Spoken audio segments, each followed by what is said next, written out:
Assalamualaikum warahmatullahi wabarakatuh. Perkenalkan, nama saya Adina Lintang Titunia dari kelas MG 3A. Pada kesempatan kali ini saya akan memaparkan mengenai hasil pekerjaan saya pada UTS Manajemen Operasional. Yang pertama, pada soal A, saya menjawab dari ketiga soal tersebut adalah benar. Terus selanjutnya yang soal B nomor 4, yang A, job shop memproduksi dalam ada 4 strategi. Yang pertama ada job shop, yaitu memproduksi dalam jumlah sedikit dari produk yang khusus dan customized. Produk bersifat kompleks, misalnya permesinan khusus dan prototype. Peralatan yang dimiliki bersifat general purpose. Tata letak yang digunakan adalah fixed position, proses layout. Contoh pekerjaannya adalah jasa praktek dokter, toko stempel, dan bengkel. Selanjutnya yang B, fokus proses atau batch. Produk yang jumlahnya sedikit, variasinya banyak, dikenal dengan proses yang terputus-putus atau intermittent proses. Setelah satu batch produksi selesai diproduksi, maka fasilitas dirubah, di setup ulang untuk memproduksi produk lainnya atau produk berikutnya. Tata letak yang dipakai adalah proses layout, digunakan untuk produksi barang atau jasa dalam jumlah sedang, digunakan untuk produksi barang atau jasa dalam jumlah sedang, dan tingkat keterampilan karyawannya tidak perlu rata. Contohnya toko roti, jasa penerbangan, bioskop. Terus yang C adalah fokus produk atau repetitif. Produk dengan jumlah besar namun variasinya sedikit, dikenal dengan proses yang terus-menerus, volume tinggi, dan produk atau jasa yang terstandarisasi. Membutuhkan peralatan yang fleksibel dalam produksi. Produk memerlukan beberapa tahapan proses atau perakitan. Syaratnya adalah standarisasi dan pengendalian mutu. Contohnya perakitan pesawat, perakitan mobil, pembangunan jembatan. Terus yang D ada fokus proses berulang atau continue, yaitu proses yang menggunakan modul, biasanya menggunakan proses yang continue. Volumenya sangat tinggi dari barang non-diskrit, hampir tidak memiliki variasi output. Kebutuhan karyawan bervariasi tergantung kebutuhan sistem, seperti produk gula, tepung terigu, minyak goreng. Selanjutnya ada nomor 5, yaitu yang A, lean production adalah di mana produsen menggunakan proses berulang dalam rangka mencapai kesempurnaan produk. Terus yang B, presentasi perbaikan perusahaan Jepang yang berada di Amerika. Saya menggunakan rumus presentasi perbaikan sama dengan sebelum dikurangi sesudah dibagi sebelum dikali 100%. Nah, yang pertama adalah perbaikan. Di situ saya sebelumnya perusahaan Jepang di Amerika dengan nilai 1,6, dan sesudah lean producer itu terdapat 0,2. Dan setelah dihitung hasilnya adalah 87,5%, yaitu terjadi penurunan 87,5%, menunjukkan pengurangan stok yang signifikan sesuai prinsip just in time dalam lean production. Yang kedua ada mutu. Sebelumnya 65, sesudahnya ada 60. Persentase perbaikannya dengan hasil 7,69%. Keterangannya adalah terdapat penurunan kerusakan sebesar 7,69%, maka menunjukkan peningkatan kualitas produk. Karena kan yang rusak itu menjadi sedikit, maka otomatis kualitas produk itu menjadi lebih baik. Selanjutnya ada tempat. Sebelumnya itu ada 9,1, terus sesudahnya itu ada 5,7. Persentase perbaikannya dengan hasil 37,36%. Penerapan Lean Production berhasil mengurangi kebutuhan ruang produksi sehingga 37,36%. Hal ini menunjukkan terdapat efisiensi dalam tata letak pabrik, pengurangan pemborosan ruang, dan optimalisasi produksi, sehingga memungkinkan untuk menekan biaya operasional terkait fasilitas seperti listrik.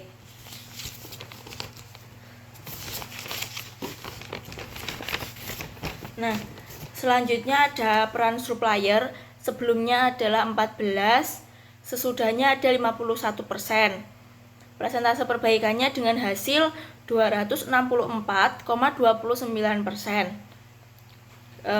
Keterangannya adalah peningkatan peran supplier hingga 264,29% menunjukkan bahwa perusahaan berhasil membangun hubungan yang lebih baik dengan para supplier. Hal ini penting karena dapat meningkatkan rantai pasok, mempercepat proses produksi, dan mengurangi pemborosan.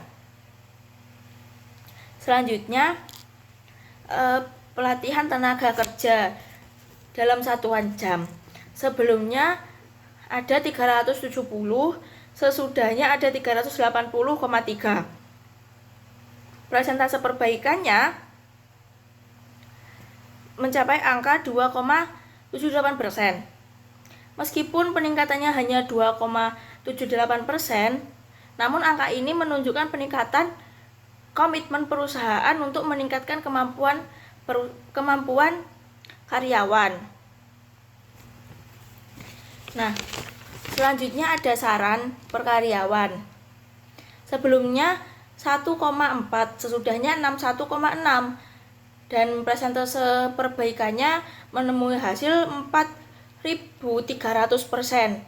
Nah, peningkatan ini menunjukkan perubahan yang dalam budaya perusahaan.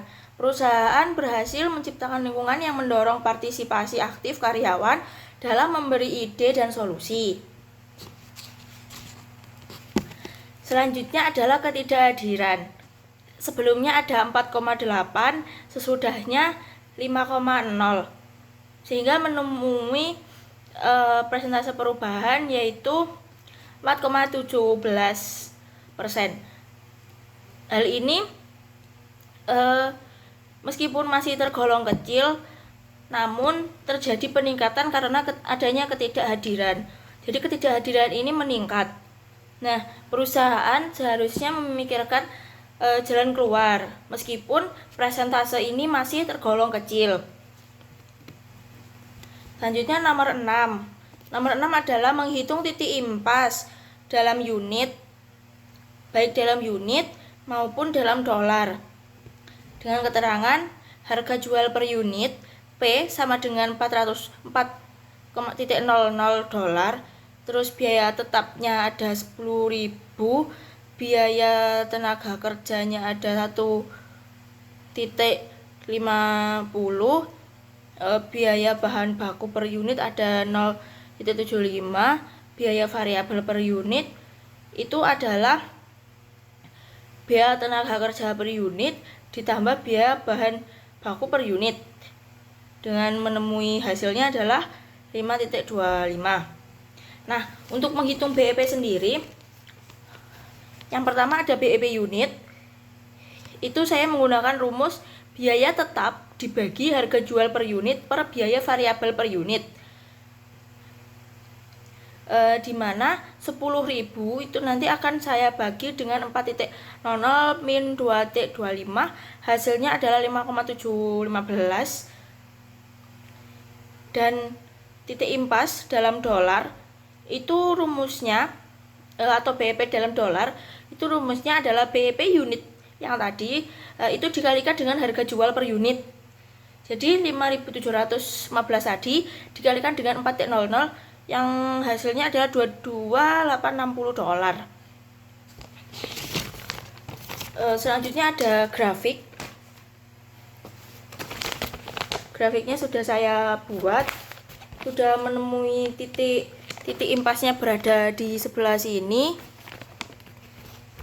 Dan interpretasinya adalah jika penjualan di bawah 5,715 maka menyebabkan kerugian. Dan jika penjualan di atas 5,715 maka terdapat keuntungan.